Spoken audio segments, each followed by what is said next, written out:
മക്കളെ അഭിമിസാണ്. സോ നമ്മളോട് എക്സാമിന് എപ്പോഴും ചോദിക്കാറുള്ള ഒരു ക്വസ്റ്റ്യനാണ് തോട്ട്സ് എഴുതുക എന്നുള്ളത് അല്ലേ. സോ തോട്ട്സ് എഴുതുമ്പോൾ എന്തൊക്കെ കാര്യങ്ങളാണ് നമ്മൾ ശ്രദ്ധിക്കേണ്ടത്? മക്കളെ എപ്പോഴും നമ്മൾ ക്യാരക്ടറിൻ്റെ ട്രൂ ഫീലിങ്സ് എക്സ്പ്രസ് ചെയ്യാൻ നോക്കണം. നമ്മളോട് ഏത് സിറ്റുവേഷനിലാണോ നമ്മളോട് തോട്ട്സ് എഴുതാൻ ചോദിച്ചിരിക്കുന്നത്, ആ ക്യാരക്ടറിൻ്റെ ഫീലിങ്സ് എന്താണോ ആ സിറ്റുവേഷനുള്ള ഫീലിങ്സ് വേണം നമ്മൾ തോട്ട്സിൽ എക്സ്പ്രസ് ചെയ്യാൻ. പിന്നെ എപ്പോഴും നമ്മൾ ഫസ്റ്റ് പേഴ്സൺ ലാംഗ്വേജ് വേണം യൂസ് ചെയ്യാൻ. എന്താണ് ഫസ്റ്റ് പേഴ്സൺ ലാംഗ്വേജ് എന്നറിയാലോ?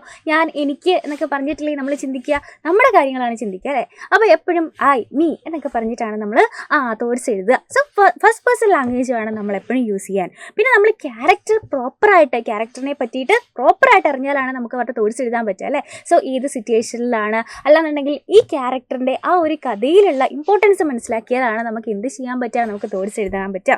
അത് മാത്രമല്ല നമ്മൾ സ്റ്റോറിയിലുള്ള ഇവൻസും കൂടെ ഇൻക്ലൂഡ് ചെയ്യണം. സോ തോട്ട്സ് എഴുതുമ്പോൾ നമ്മൾ ഈ കാര്യങ്ങളൊക്കെ ശ്രദ്ധിക്കണം. സോ ഈ വീഡിയോ ഇഷ്ടപ്പെട്ടാൽ നിങ്ങൾ ഫ്രണ്ട്സിന് ഷെയർ ചെയ്ത് കൊടുക്കുക. ഇതുപോലെയുള്ള യൂസ്ഫുൾ വീഡിയോസ് ആയിട്ട് നമുക്ക് ഇനിയും കാണാം. അതുവരെ bye bye and take care.